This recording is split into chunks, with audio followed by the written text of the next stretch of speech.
আসসালামু আলাইকুম রহমতুল্লাহ বারাকাত।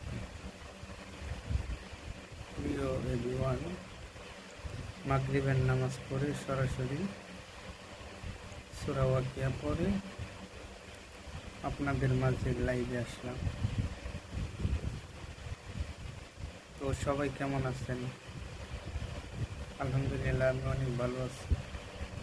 দেশ এবং দেশের বাহির থেকে যারা আমার ভিডিওটা এবং লাইভটা দেখবেন, সকলকে আমার পক্ষ থেকে আন্তরিকভাবে সালাম জানাচ্ছি। আসসালামু আলাইকুম রহমতুল্লাহ বারাকাত। তো আমি লাইভে কখনো সে একটা আসি না, কিন্তু দরকার ছাড়া লাইভে আসি না, দরকার পড়লেই লাইভে আসি। তো আমার লাইভে আসার উদ্দেশ্য